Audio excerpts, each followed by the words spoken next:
Hey, it's Sela Social Studies.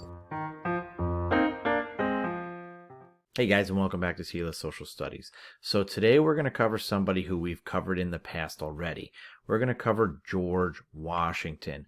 We covered George Washington during the Revolutionary War and how he was the commander-in-chief and the general of the Continental Army and how he led us to victory against the British.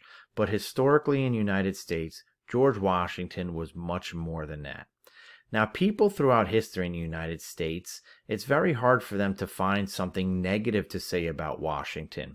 Now, you have to remember this, that Washington was a slave owner from Virginia. So there are some negatives to the man, George Washington himself, but we're discussing here what he did for the founding of our government and really the launching of our nation, what type of things Washington did, what type of person he was. So Washington is considered the father of our country. And not only is Washington on the quarter, but he's also on the dollar bill. And not only is the nation capital named after him, but there are many cities, villages, and towns named after him as well. So what did this man do while he was alive that historians still discuss him, politicians still compare what they've done today to Washington, what he did when he was president, and why do presidents even still follow any of Washington's precedents? We're going to start from the beginning. So Washington's family, like most others in the 1600s, lived in England and immigrated to the Royal British colonies after the founding of Jamestown. His family arrived around the year 1656 from a town called Sulgrave, England. And after a few generations in Virginia, George Washington was born on February 22nd, 1732 at Pope's Creek Estate near Colonial Beach, Virginia. Now, George's father was a popular guy around town. He was a tobacco farmer, he was a justice on the county courts, and was part owner of an iron smelting business. And in the mid-18th century, Virginian society, the Washingtons were only considered to be a middle-class family. They were not one of the upper echelons of the southern slave-owning or southern business families. And when George's father passed away, George received a parcel of land as well as the slaves that would farm that land. So yes, again, correct. George Washington, the man, was a slave owner. Washington had two older stepbrothers and several younger siblings, and when George's stepbrothers got sick with tuberculosis, they all traveled to Barbados to live in that clean air to relieve the pain of that dreaded sickness. And while in Barbados, George and his stepbrother would become infected with smallpox, which wound up killing his stepbrother but scarring Washington's face for life.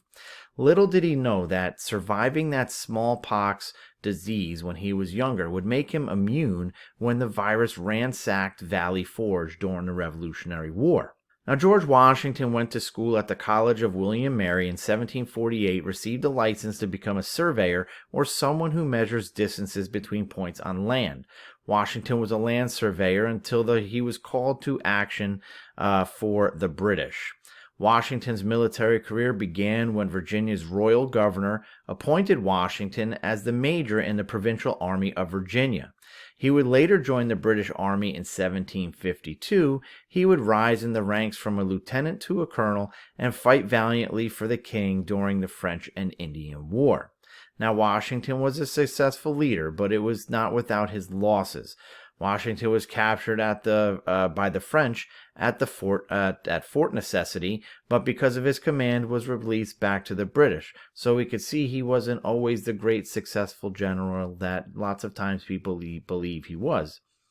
In 1758, George Washington was elected to the Virginia House of Burgesses, which really stemmed from the Virginia General Assembly in Jamestown from 1619.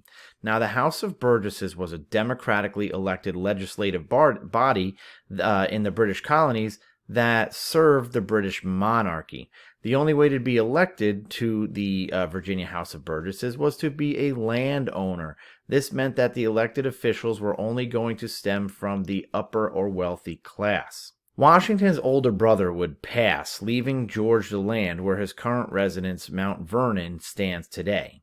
And during Washington's time, the leading men in the French and Indian War, he found time to get married to a wealthy widow named Martha. They would not have any children, but George would adopt Martha's children from her previous marriage. The Washingtons received a little over 23,000 acres of land for service during the French and Indian War, and the Washingtons would farm that land until their death.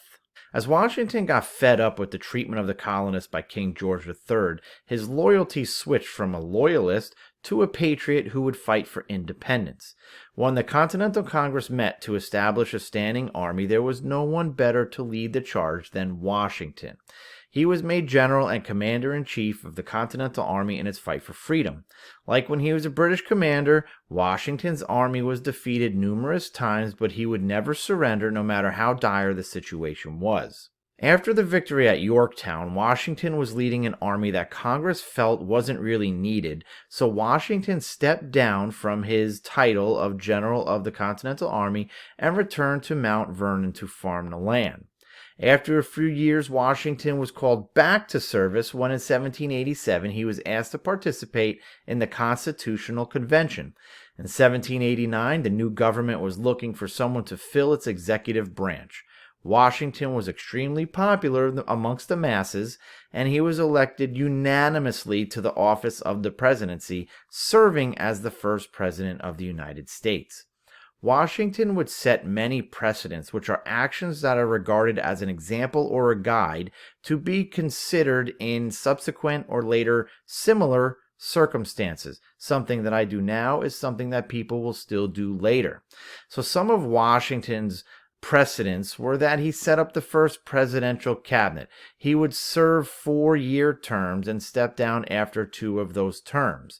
When Washington stepped down, King George III stated that Washington was the greatest character of the age. Washington would again return back to Mount Vernon after his service, only to die a couple of years later in 1799 of an unknown illness. Washington was praised in his time and in ours as still one of the most popular presidents in our nation's history. It is said that without George Washington, the United States might not even exist the way it is today. So that's how important George Washington was to the founding of our nation. I'll see you next time.